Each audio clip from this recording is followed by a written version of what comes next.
Hey, cutie pies. I'm Lanikia, and you're watching What Happened on the Soaps. This is the Young and the Restless edition. All right, guys, let's just jump right into this. Today is Thursday, October the 13th, 2022. On a scale of 1 to 10, I'm going to give it a 9. It was pretty solid to me. All right, y'all, I'm going to run through these people so we can get to the meat and potatoes of this episode.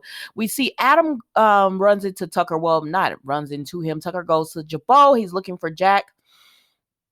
And really he's there for Ashley, but so he talks to Adam, and Adam says, I heard you made a grand entrance with the helicopter. He said, yeah, now thinking about it, it was a bit much, but it is what it is. And he says, I was looking for Ashley actually, because they try to make small talk, but Adam is just like cutting to the chase.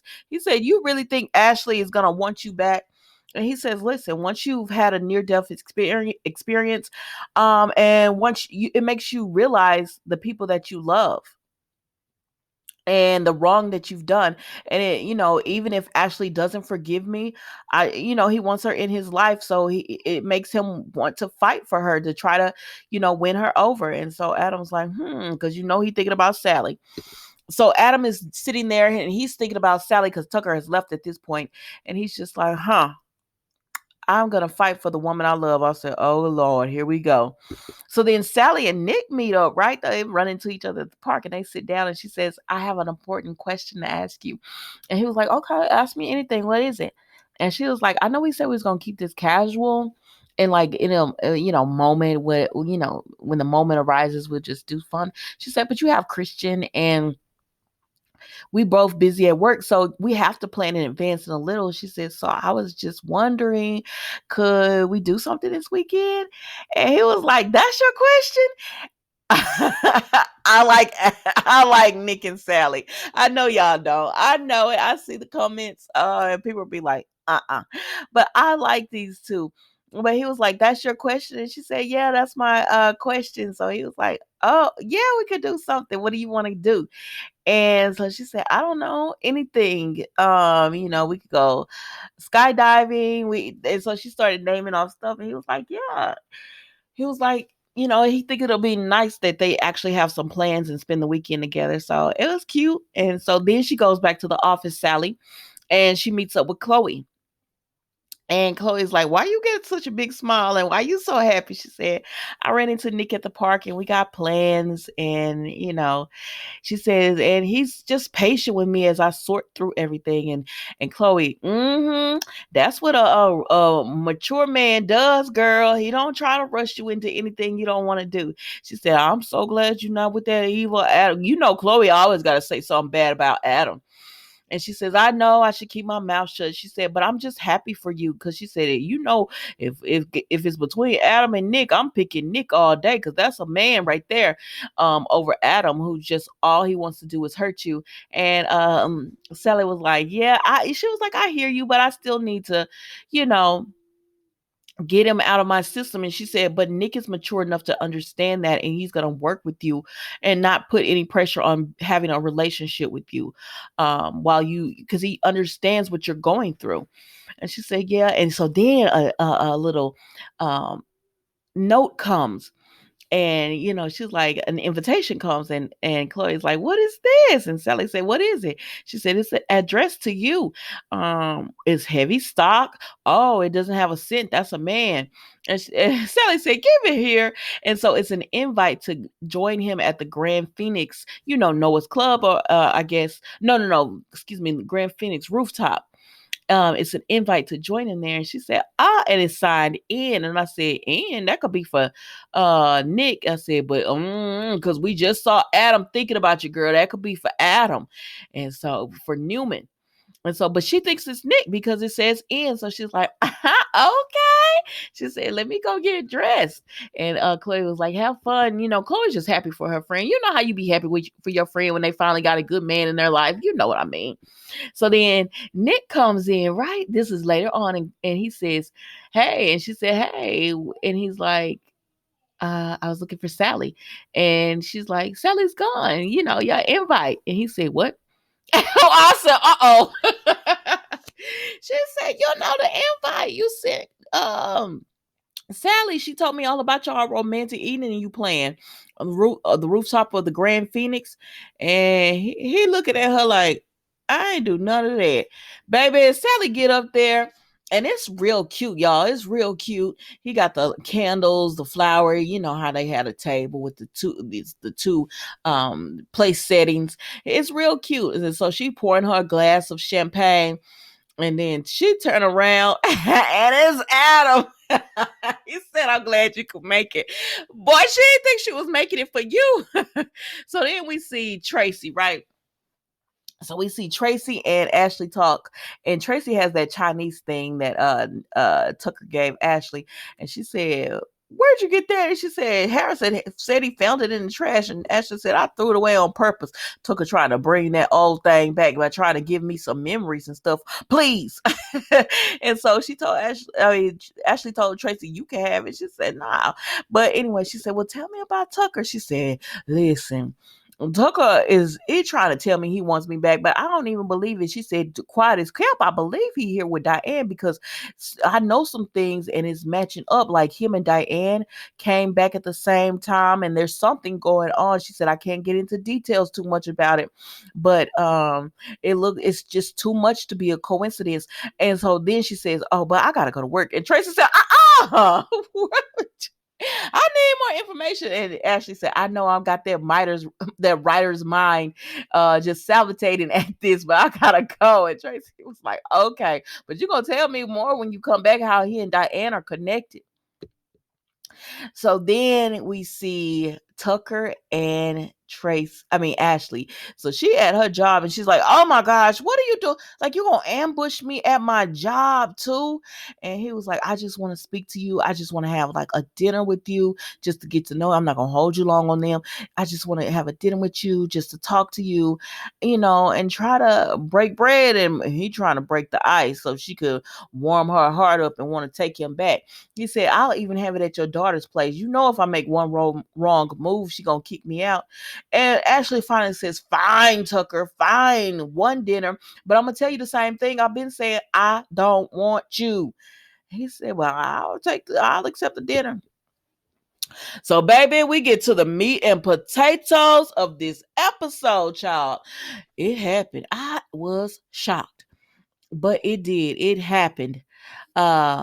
Nate admitted to Devon, Billy, Audra, and Lily what he has done. So let me set this up. So, Elena had just left, right? And he lost her. And so he was upset and he was like, dang, look what I've done. I'm going after this power and I've lost the woman that I love. So when he comes back in the room, he's like, Devon, Lily, can I speak to you in private? And Devon was like, what you gotta say? No, Billy was like, we're holding a meeting right now. Like, and he says it's about the IPO and everything. And Devon said, well, whatever you have to say, you can say it in front of him. I said, really? Y'all not gonna meet him in private? But you did it behind their back, sneaking, so that this need to be loud. But they didn't need to let Audra know. But I mean, they was gonna let her know anyways. But anyways, he says, yeah, well, y'all gonna find out anyways. He said, it's unfortunate that I have to tell you this, and I'm ashamed to tell you this, but I've been meeting with the CEO in private since the start. Mind you, if they had listened to Nate's words, he said, since the start, I've been meeting with them in private about the IPO. And they said, what? And Lily said, who is the CEO? And he said, they were going to buy up the shares and take control of the company. And Devon said, wow, you're doing this because of you and I. And Nate tried to clean it up and say, no, that's not the reason. So this time they were all sitting down. Now they all started standing up. They starting to stand up because Nate was standing up, so they standing up with him. And Devon said, you can clean this up how you want to, but you're doing this because we had difficulties in our working relationship, and that's why you're doing this, because you want to be the CEO. Let me lay it down, because Lily and Billy are like, why would you do this? And Devon said, let me put it out there. You were going to sell your share to give them the majority shares, and they were going to put you in the CEO position, and you wanted to be in the CEO's position to run the company.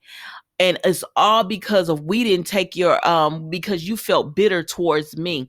And he says, "Oh, so you're not gonna even deny it, right? So you're not, because Nate didn't say not one word, because Devon had him. He knew exactly what Nate was doing. He said, yeah, because that's what you wanted to do."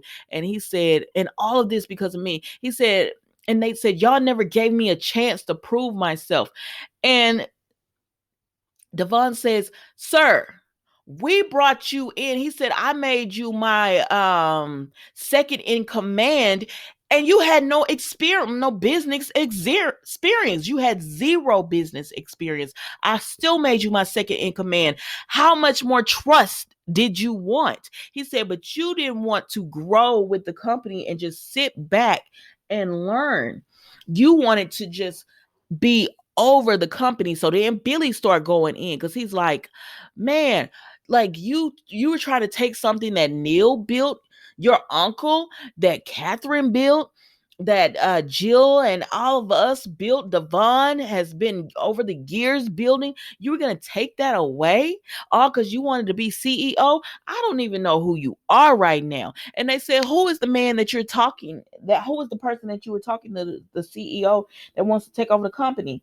But Nate won't say. He doesn't want to say who it is. And so they said, "You know what?" Nate, so Devon is like, "Was it my dad?" And he says, "I don't want to say who it is." I said, "But you could deny that it's Tucker.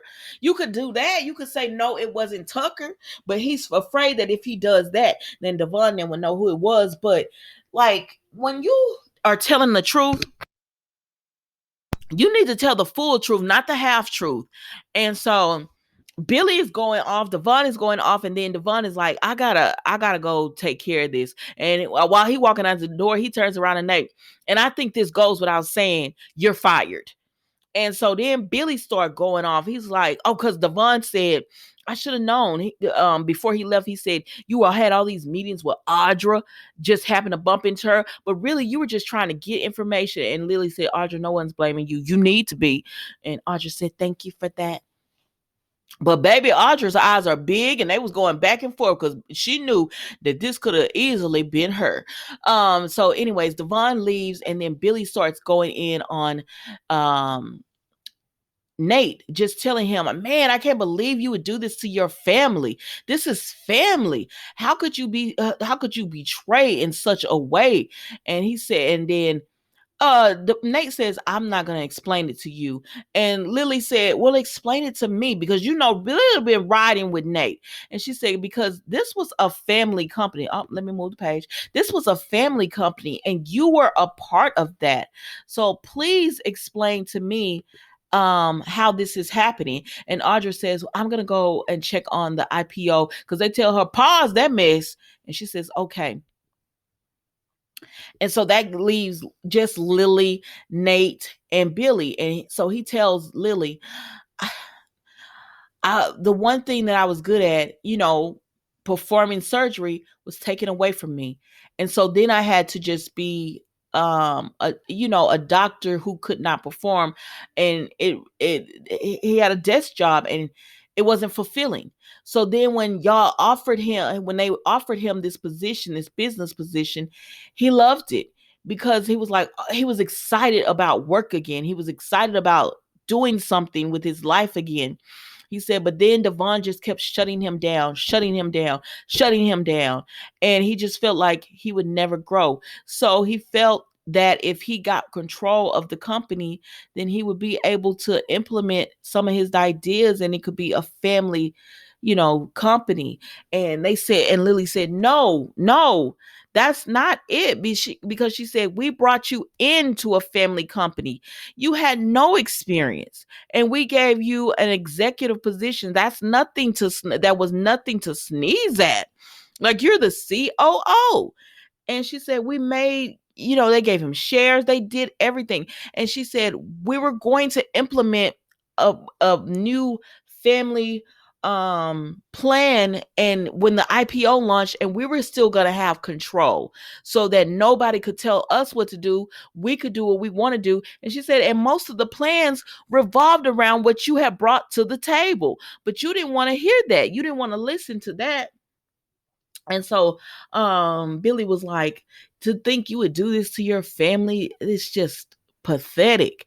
And so Lily tells him, he tries to be like, I'm sorry. I just wanted to prove myself. And she just tells him, get out. Like, there's nothing left to say. Get out. And I'm like, Lily is the one who's been in his corner the longest. Like, she rolled for Nate.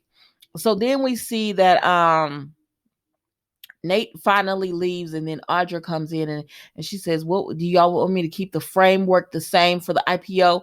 And she says, we need to speak to Devon about that. I can't even make decisions right now, because Lily is just, her mind is blown and her heart is shattered, because that's their cousin at the end of the day. And so then we see Devon goes over to Tucker, and Tucker says, hey, I'm actually about, because he's got to meet Ashley. He's like, I'm actually in a rush to leave. And he says, it'll only take a few minutes. And Devon says, did you come to town to steal Chancellor Winters? Did you come to take over Chancellor Winters? And that's how it ends with them, y'all. And so then Nate goes home, and Elena is packing, and he's like, I'm so glad I caught you. And she was like, what's going on? And he says, after you left, I realized what I was doing, and I couldn't go through with it. So I confessed everything to Devon, Billy, Devon, Billy, and Lily. I confessed it all. He said, but I didn't tell them who the CEO was that I was giving the information to, because I didn't want, I don't want to cause more problems. He just wanted it to be over. I said, it's not over, and you need to tell them who the CEO is. But so he wants to have a life with Elena. He wants her to forgive him, and then they can be together and now have this life. And that was the Young and the Restless today, guys. It was really good. It was solid. Y'all know Young and the Restless, usually they just cruise on like a 7, but this was a 9 for me today. Don't forget to like, comment, and subscribe to the channel, and I will see you tomorrow for an all new episode of What Happened on the Soaps Young and the Restless edition. Thank you so much for watching. Goodbye.